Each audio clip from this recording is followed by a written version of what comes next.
अहम इशू के उत्ते तुहानूं सारिਆਂ ਨੂੰ मैं इनवाइट किया वा। तुसीं सारे जानते हो कि कल केंद्र की सरकार ने एक बहुत आर्बिट्रेरी, एक यूनिलैटरल, डिक्टेटोरियल, अनकॉन्स्टिट्यूशनल एक फैसला लिया वा कि कुल चंडीगढ़ के एम्पलॉयज़ जिहड़े ने वो हुण तो बाद वो सेंट्रल गवर्नमेंट के अधीन होणगे। ये पंजाब नूं कदी भी प्रवान नहीं होएगा। इसका असी डट के विरोध करांगे, कई शक्लों में विरोध करांगे, क्योंकि चंडीगढ़ पंजाब की राजधानी है, सी अते रहेगी। ये शहर दुनिया के बेहतरीन शहरों चों है। ये पंजाब की सरकार उस वक्त की साडी सरकार ने इसनूं अपने लिए राजधानी बनाया सीगा। और जदों पंजाबी सूबे का मोर्चा लग्या तो अल्टीमेटली 1966 में पंजाब इस टुटे भज्जी शक्ल दे विच बनिया, तो उस वक्त भी आप मुहारे इस शहर नूं एक सांझी राजधानी बनाता हरियाणे नाल, यूनियन टैरेटरी का स्टेटस देता, जद के ना हरियाणे ने स्टेट मंगी सी ना हिमाचल प्रदेश ने स्टेट मंगी सी। इस सारे मोर्चे में अगर कुर्बानियां दित्तियां पंजाब के लोगों ने दित्तियां, जेलों च गए और बहुत सारिया होर तसीहे झल्ले। इस करके साडा इस शहर के उत्ते क्लेम सदा वास्ते रहेगा और दिन दूर नहीं गा जिस दिन चंडीगढ़ केवल तो केवल पंजाब की राजधानी होगा। इत्थे बस नहीं, इतिहास गवाह वा, रिकॉर्ड आ कि 1985 के जो राजीव लौंगोवाल अकॉर्ड होया, उस अकॉर्ड के जिहड़ियां 11 शर्तां सीगियां जिहड़ियां आपस में सहमति प्रगटाई एक देश के प्राइम मिनिस्टर ने। ठीक है, और राजीव गांधी उस वक्त प्राइम मिनिस्टर से, लेकिन कांग्रेस के प्राइम मिनिस्टर से, लेकिन अल्टीमेटली वो देश के प्रधानमंत्री से जिदा मिस्टर नरेंद्र मोदी अज प्राइम मिनिस्टर ने। सो ये कोई छोटा मोटा फैसला नहीं होंदा कि तुसी एक देश के प्राइम मिनिस्टर ने कोई कमिटमेंट की होवे ते वो दूजी गवर्नमेंट आन के उसनूं उड़ा देवे, तोड़ देवे।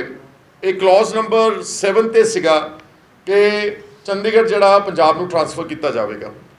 और इत्थे बस नहीं, जिहड़ा ये फैसला लिया बीजेपी ने, मेरे हिसाब के नाल इहदे पिछे उन्हां दी जिहड़ी मंशा है वो बहुत खतरनाक है आगामी पंजाब के भविख वास्ते।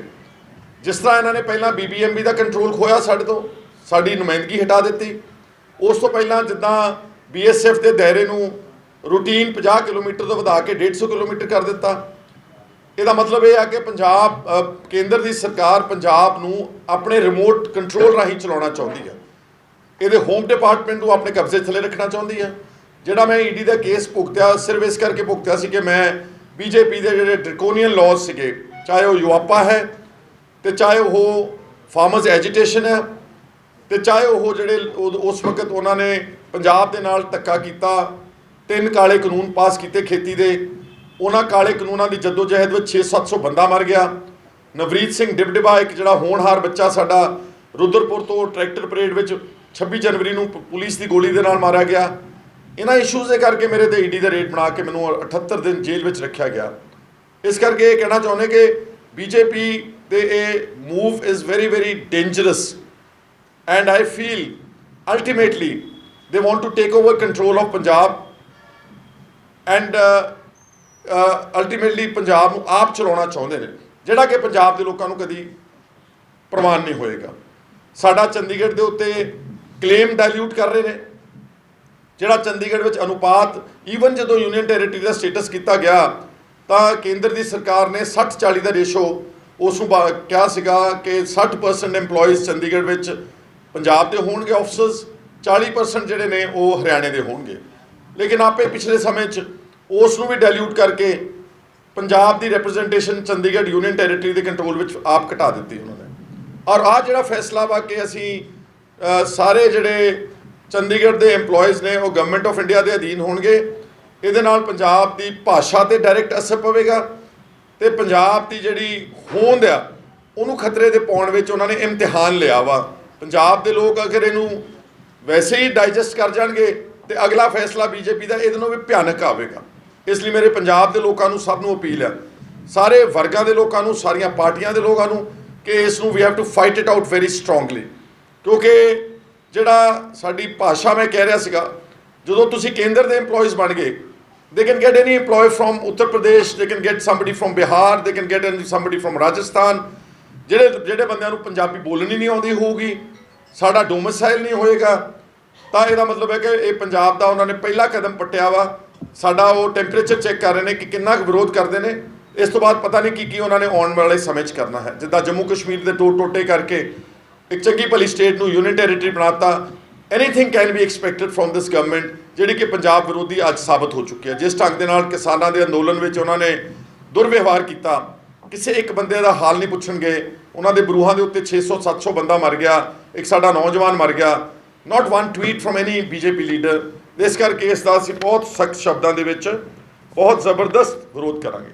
ਠੀਕ ਹੈ, ਹੁਣ ਭਗਵੰਤ ਮਾਨ ਨੇ ਆਈ ਬਿਲੀਵ ਕਿ ਟਵੀਟ ਜਾਂ ਕੋਈ ਵੀਡੀਓ ਪਾਈ ਹੈ ਵਿਚ ਇਜ਼ ਵੈਰੀ ਬਿਲੇਟਡ। ਜਦ ਪੰਜਾਬ ਬਲ ਰਿਹਾ ਹੋਵੇ, ਇਹਨਾਂ ਦੇ ਲੀਡਰ ਜਿਹੜੇ ਰਾਜ ਸਭਾ ਦੇ ਚੁਣੇ ਨੇ ਉਹ ਮਾਡਲਿੰਗ ਕਰਦੇ ਹੋਣ, ਇਧਰੋਂ ਜ਼ਿਆਦਾ ਸ਼ਰਮਨਾਕ ਗੱਲ ਨਹੀਂ ਹੋ ਸਕਦੀ। ਰਾਘਵ ਚੱਡਾ ਆਈ ਬਿਲੀਵ ਪਤਾ ਨਹੀਂ ਕਿਹੜੇ ਲੈਕਮੀ ਦੇ ਬ੍ਰਾਂਡ ਵਾਸਤੇ ਮਾਡਲਿੰਗ ਕਰ ਰਿਹਾ ਸੀਗਾ। ਇਸੇ ਕਰਕੇ ਅਸੀਂ ਕਹਿੰਦੇ ਸੀ ਕਿ ਰਾਜ ਸਭਾ ਨੂੰ ਤੁਸੀਂ ਨੌਨ ਪੰਜਾਬੀਆਂ ਨੂੰ ਬਣਾ ਕੇ ਪੰਜਾਬ ਦੇ ਨਾਲ ਧੱਕਾ ਕਰ ਰਹੇ ਹੋ। ਕਿੱਥੇ ਨੇ ਉਹ ਨੌਨ ਪੰਜਾਬੀ? ਕੀ ਬੋਲੇਗਾ ਰਾਘਵ ਚੱਡਾ? ਕੀ ਸੰਦੀਪ ਪਾਠਕ ਬੋਲੇਗਾ? ਕਿ ਜਿਹੜਾ ਉਹ ਇੱਕ ਹੋਰ ਬਣਾਇਆ ਇਹਨਾਂ ਨੇ ਤੀਸਰਾ ਕੋਈ ਪ੍ਰੋਪਰਟੀ ਡੀਲਰ ਲੁਧਿਆਣੇ 'ਚੋਂ ਚੱਕ ਕੇ ਦਿੱਲੀ ਜਿਹੜਾ ਰਹਿੰਦਾ ਉਹ ਬੋਲੇਗਾ? ਕਿ ਅਸ਼ੋਕ ਮਿੱਤਲ ਵਿੱਚ ਜਾਨ ਹੈ ਕਿ ਬੀਜੇਪੀ ਦੇ ਇਸ ਫੈਸਲੇ ਦਾ ਵਿਰੋਧ ਕਰੇਗਾ? ਬਾਹਰ ਨਿਕਲ ਕੇ ਪਾਰਲੀਮੈਂਟ ਵਿੱਚ ਜਾ ਕੇ ਕਹੇਗਾ ਕਿ ਬੀਜੇਪੀ ਦਾ ਇਹ ਕੰਮ ਗੈਰ ਕਾਨੂੰਨੀ, ਗਲਤ, ਐਂਟੀ ਪੰਜਾਬ ਔਰ ਐਂਟੀ ਪੰਜਾਬੀ ਹੈ? ਕਦੇ ਵੀ ਨਹੀਂ ਬੋਲਣਗੇ ਭਰਾਓ। ਇਸ ਕਰਕੇ ਜਿਹੜਾ ਭਗਵੰਤ ਮਾਨ ਨੇ ਇਹ ਰਸਤਾ ਚੁਣਿਆ ਵਾ, ਇਹ ਬਹੁਤ ਬਿਲੇਟਡ ਹੈ। ਅਗਰ ਉਹ ਇਸ ਨੂੰ ਰੋਲ ਬੈਕ ਨਹੀਂ ਕਰਾਉਣਗੇ ਤਾਂ ਮੈਂ ਸਮਝੂਗਾ ਕਿ ਉਹ ਬੀਜੇਪੀ ਦੇ ਸਹਾਇਕ ਬਣ ਕੇ ਬੀ ਟੀਮ ਦੇ ਵਜੋਂ ਕੰਮ ਕਰ ਰਹੇ ਨੇ। ਇਹਦੇ ਲਈ ਭਾਵੇਂ ਕਿੰਨਾ ਹੀ ਲੜਨਾ ਪਵੇ ਉਹਨਾਂ ਨੂੰ ਤੁਰੰਤ ਸਾਰੀਆਂ ਪਾਰਟੀਆਂ ਦੇ ਆਗੂ ਨੂੰ ਲੈ ਕੇ ਦਿੱਲੀ ਵੀ ਜਾਣਾ ਪਵੇ, ਪ੍ਰਾਈਮ ਮਿਨਿਸਟਰ ਦੇ ਘਰ ਦੇ ਬਾਹਰ ਧਰਨਾ ਮਾਰਨਾ ਪਵੇ, ਹੀ ਸ਼ੁੱਡ ਟੇਕ ਦੈਟ ਇਨੀਸ਼ੀਏਟਿਵ। ਔਰ ਜੇ ਚਾਰੋਂ ਪਾਸੇ ਬੀਜੇਪੀ ਨਹੀਂ ਮੰਨਦੀ ਤਾਂ ਫਿਰ ਮੈਂ ਸਮਝਦਾ ਕਿ ਉਹਨਾਂ ਨੂੰ ਲੀਗਲ ਰਿਕੋਰਸ ਲੈਣਾ ਚਾਹੀਦਾ। He should move the Supreme Court of India ਕਿ ਸਾਡਾ ਰਾਈਟ ਡੈਲਿਊਟ ਕਰ ਰਹੇ ਨੇ। ਔਰ ਕਿੱਦਾਂ ਹੋ ਸਕਦਾ ਵਾ ਕਿ ਪੰਜਾਬ ਉਹਦਾ ਵੱਡਾ ਸਟੇਕ ਹੋਲਡਰ ਤੇ ਪੰਜਾਬ ਨੂੰ ਪੁੱਛਣ ਹੀ ਨਾ। ਚਲੋ ਹਰਿਆਣਾ ਮੰਨ ਲਿਆ ਉਹਨਾਂ ਦੀ ਸਰਕਾਰ ਉਹਨਾਂ ਦਾ ਮੋਹਰ ਲਾ ਦੇਣ, ਉਹਨੂੰ ਵੀ ਨਹੀਂ ਪੁੱਛਿਆ। ਪੰਜਾਬ ਦੇ ਲੋਕਾਂ ਨੂੰ, ਪੰਜਾਬ ਦੀ ਸਰਕਾਰ ਨੂੰ ਬਿਨਾਂ ਕੌਨਫੀਡੈਂਸ ਵਿੱਚ ਲਏ ਇਹ ਜਿਹੜਾ ਫੈਸਲਾ ਹੈ ਇਹ ਸਾਨੂੰ ਕਦੀ ਪ੍ਰਵਾਨ ਨਹੀਂ ਹੋਵੇਗਾ। ਔਰ ਮੈਂ ਆਪਣੀ ਪਾਰਟੀ ਦੇ ਵਿੱਚ ਰੱਖਾਂਗਾ, ਪਾਰਟੀ ਨੂੰ ਕੋਸ਼ਿਸ਼ ਕਰਾਂਗੇ ਕਿ ਕੋਈ ਨਾ ਕੋਈ ਜ਼ਮੀਨ 'ਤੇ ਹਰਕਤ ਉਤਰ ਕੇ ਚੰਡੀਗੜ੍ਹ ਜਾਂ ਪੰਜਾਬ ਦੀ ਧਰਤੀ 'ਤੇ ਜਾਂ ਦਿੱਲੀ ਦੀ ਧਰਤੀ 'ਤੇ ਸਾਨੂੰ ਵੀ have to oppose this absolutely illegal decision on the ground as well. ਸਿਰਫ ਲਫ਼ਜ਼ਾਂ ਨਾਲ ਨਹੀਂ, ਇਹਨੂੰ ਅਸੀਂ ਜ਼ਮੀਨ 'ਤੇ ਉਤਰ ਕੇ ਇਹਦਾ ਵਿਰੋਧ ਕਰਾਂਗੇ। ਲੋੜ ਪਈ ਲਗਾਤਾਰ ਕੋਈ ਐਜੀਟੇਸ਼ਨ ਦੀ ਉਹ ਵੀ ਕਰਨੀ ਚਾਹੀਦੀ ਸਾਨੂੰ ਆਪਣੇ ਸੂਬੇ ਦੇ ਵਾਸਤੇ, ਕਿਉਂਕਿ ਇਸ ਤੋਂ ਪਹਿਲਾਂ ਸਾਡੇ ਪਾਣੀ ਖੋਏ ਹੋਏ ਨੇ ਕੇਂਦਰ ਦੀਆਂ ਸਰਕਾਰਾਂ ਨੇ, ਸਾਡੇ ਪੰਜਾਬੀ ਬੋਲਦੇ ਇਲਾਕੇ ਖੋਏ ਹੋਏ ਨੇ ਇਹਨਾਂ ਨੇ। ਸਾਡਾ ਹਲੇ ਚੰਡੀਗੜ੍ਹ ਜਿਹੜਾ ਇਹਦਾ ਡਿਸਪਿਊਟ ਚੱਲ ਰਿਹਾ ਵਾ, ਤੁਸੀਂ ਕਿਸੇ ਡਿਸਪਿਊਟਡ ਟੈਰੀਟਰੀ ਦੇ ਵਿੱਚ ਆਪ ਮੁਹਾਰੇ ਯੂਨੀਲੈਟਰਲੀ ਕੋਈ ਫੈਸਲਾ ਨਹੀਂ ਲੈ ਸਕਦੇ। This is against the basic principal the principle of natural law, natural justice। ਸੋ ਉਮੀਦ ਕਰਦੇ ਹਾਂ ਕਿ ਦੇਸ਼ ਦੀ ਸਰਕਾਰ, ਪ੍ਰਾਈਮ ਮਿਨਿਸਟਰ ਪੰਜਾਬ ਦੇ ਲੋਕਾਂ ਦੇ ਜਜ਼ਬਾਤਾਂ ਦੀ ਕਦਰ ਕਰਕੇ ਸਾਡਾ ਜਿਹੜਾ ਇਹਨਾਂ ਨੇ ਅਧਿਕਾਰ ਖੋਇਆ ਉਸ ਨੂੰ ਮੁੜ ਬਹਾਲ ਕਰਨਗੇ। ਮੈਂ ਸੁਣ ਰਿਹਾ ਸੀਗਾ ਹੋਮ ਮਿਨਿਸਟਰ ਕਹਿ ਰਹੇ ਚੰਡੀਗੜ੍ਹ ਕੇ एम्प्लॉयज़ को बहुत फ़ायदा होगा। ਕਿ ਇਕੱਲਾ ਆਰਥਿਕ ਫਾਇਦਾ ਹੀ ਲੋਕ ਭਾਲਦੇ ਨੇ? ਐਂ ਤਾਂ ਫਿਰ ਕੌਮਾਂ ਅਤੇ ਦੇਸ਼ ਸਰੈਂਡਰ ਕਰ ਦਿੰਦੇ। ਫਿਰ ਤਾਂ ਅਫਗਾਨਿਸਤਾਨ ਰਸ਼ੀਆ ਨਾਲ ਨਾ ਲੜਦਾ, ਅਫਗਾਨਿਸਤਾਨ ਅਮਰੀਕਾ ਨਾਲ ਨਾ ਲੜਦਾ। ਉਹਨਾਂ ਨੇ ਤਾਂ ਇਹਦੇ ਨਾਲੋਂ ਜ਼ਿਆਦਾ ਯੂਨੀਵਰਸਿਟੀਆਂ ਅਤੇ ਹਾਈਵੇਜ਼ ਅਤੇ ਮੌਲਸ ਬੜਾ ਕੁਝ ਖੜਾ ਕੀਤਾ ਸੀ ਅਫਗਾਨਿਸਤਾਨ ਦੇ ਵਿੱਚ। ਲੇਕਿਨ ਉਹਨਾਂ ਨੂੰ ਆਪਣੀ ਆਈਡੈਂਟੀਟੀ ਪਿਆਰੀ ਆ, ਉਹਨਾਂ ਨੂੰ ਆਪਣੀ ਹੋਂਦ ਪਿਆਰੀ ਸੀ। ਉਹਨਾਂ ਨੇ ਆਪਣੇ 40 ਸਾਲ ਦੋਨਾਂ ਵੱਡੀਆਂ ਤਾਕਤਾਂ ਨਾਲ ਲੜ ਕੇ ਆਪਣੇ ਦੇਸ਼ ਨੂੰ ਜਿਹੜਾ ਆਜ਼ਾਦ ਕਰਾਇਆ। ਇਸੇ ਤਰ੍ਹਾਂ ਹੀ ਪੰਜਾਬ ਨੂੰ ਆਪਣੀ ਹੋਂਦ ਪਿਆਰੀ ਆ। ਸਾਨੂੰ ਚੰਦ ਟੁਕੜੇ ਰੁਪਈਏ 58 ਸਾਲ ਤੋਂ 60 ਸਾਲ ਉਹਦੀ ਉਮਰ ਵਧਾ ਕੇ ਤੇ ਤੁਸੀਂ EMPLOYEES ਨੂੰ ਖਰੀਦਣਾ ਚਾਹੁੰਦੇ ਹੋ। ਪੰਜਾਬ ਦਾ pay commission is well entitled to protect its EMPLOYEES। We have the bestest pay scales in India. ਔਰ ਮੈਂ ਸਮਝਦਾ ਕਿ ਇਹ ਸਿਰਫ ਲਾਲਚ ਦੇ ਕੇ, ਪੈਸੇ ਦਾ ਆਰਥਿਕ ਇਕਨੋਮਿਕ ਲਾਲਚ ਦੇ ਕੇ ਪੰਜਾਬ ਦੀ ਹੋਂਦ ਦੇ ਉੱਤੇ ਵੱਡਾ ਡਾਕਾ ਹੈ। ਇਸ ਦੇਸ਼ ਦੇ ਫੈਡਰਲ ਢਾਂਚੇ ਦੇ ਉੱਤੇ ਵੱਡਾ ਡਾਕਾ ਹੈ। ਔਰ ਜਿਸ ਢੰਗ ਦੇ ਨਾਲ ਚੋਰ ਦਰਵਾਜ਼ੇ ਰਾਹੀਂ ਬਿਨਾਂ ਪੰਜਾਬ ਦੀ ਸਰਕਾਰ ਨੂੰ ਕੌਨਫੀਡੈਂਸ ਲਏ, ਪੰਜਾਬ ਸਟੇਕ ਹੋਲਡਰ ਨੂੰ ਵਿਦਾਊਟ ਕੌਨਫੀਡੈਂਸ ਲੈ ਕੇ ਜਿਹੜਾ ਉਹਨਾਂ ਨੇ ਫੈਸਲਾ ਕੀਤਾ ਵਾ, ਇਹਦੇ ਉਹਨਾਂ ਦੇ ਮਨਸ਼ਾ ਜਿਹੜੀ ਹੈ, ਉਹਨਾਂ ਦੇ ਮਨਸੂਬੇ, ਉਹ ਇਹਦੇ ਨਾਲੋਂ ਵੀ ਕਿਤੇ ਜ਼ਿਆਦਾ ਖਤਰਨਾਕ ਸਾਨੂੰ ਮਹਿਸੂਸ ਹੋ ਰਹੇ ਨੇ। ਇਸ ਕਰਕੇ ਮੇਰੀ ਸਮੇਤ ਕਾਂਗਰਸ ਦੇ ਲੀਡਰਸ ਤਾਂ ਰੱਖੂੰਗਾ ਮੈਂ ਆਪਣੀ ਪਾਰਟੀ 'ਚ ਗੱਲ, ਬਟ ਇਹਦੇ ਨਾਲ ਜਿਹੜੇ ਪੰਜਾਬ ਦੇ ਦੂਸਰੀਆਂ ਪਾਰਟੀਆਂ ਨੇ ਉਹਨਾਂ ਨੂੰ ਮੇਰੀ ਬੇਨਤੀ ਹੈ ਕਿ ਸਾਰੇ ਪਾਰਟੀਬਾਜ਼ੀ ਤੋਂ ਉੱਤੇ ਉੱਠ ਕੇ ਆਪਾਂ ਇਸ ਫੈਸਲੇ ਦਾ ਡਟ ਕੇ ਵਿਰੋਧ ਕਰੀਏ। ਇਸ ਮਸਲੇ ਦੇ ਵਾਸਤੇ ਮੈਂ ਅੱਜ ਤੁਹਾਨੂੰ ਇੱਥੇ ਨਿਮੰਤਰਿਤ ਕੀਤਾ ਸੀਗਾ। ਅਗਰ ਤੁਸੀਂ ਕੋਈ ਸਵਾਲ ਪੁੱਛਣਾ ਚਾਹੁੰਦੇ ਹੋ ਮੋਸਟ ਵੈਲਕਮ।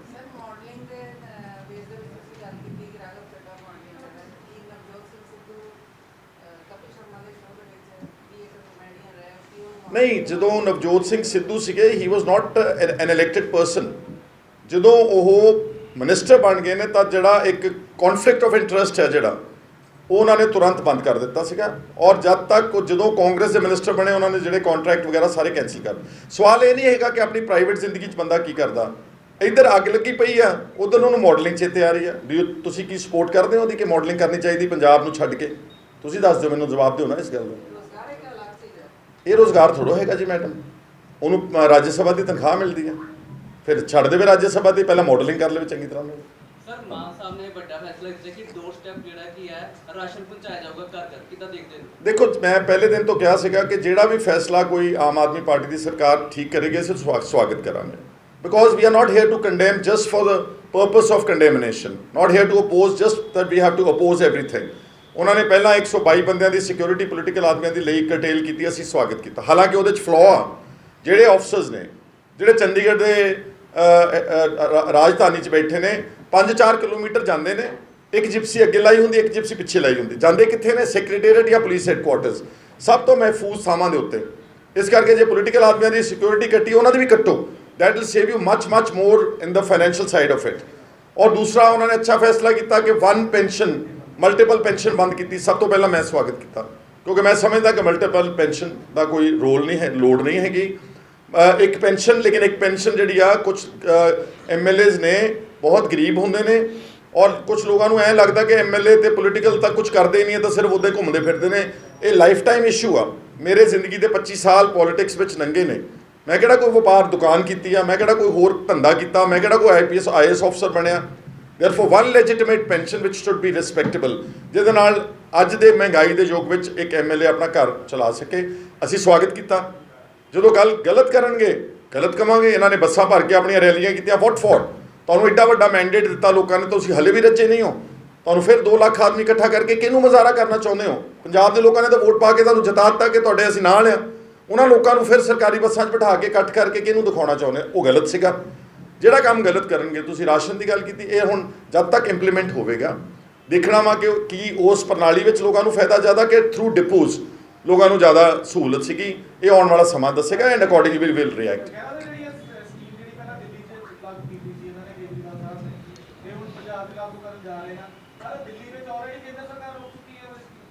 ਚਲੋ ਇੱਥੇ ਲਾਗੂ ਕਰਨ, ਇਹਦਾ ਜਦੋਂ ਇੰਪੈਕਟ, ਕਿਉਂਕਿ ਇਹ ਅਨਾਊਂਸਮੈਂਟ ਹੈ, ਜਦੋਂ ਰਾਸ਼ਨ ਮਿਲੇਗਾ ਲੋਕਾਂ ਨੂੰ ਠੀਕ ਤਰੀਕੇ ਨਾਲ ਮਿਲੇਗਾ, ਅਸੀਂ ਉਹਦਾ ਸਵਾਗਤ ਕਰਾਂਗੇ। ਅਗਰ ਗਲਤ ਮਿਲੇਗਾ ਤਾਂ ਗਲਤ ਟੋਕ ਦਿਆਂਗੇ ਉਹਨਾਂ ਨੂੰ।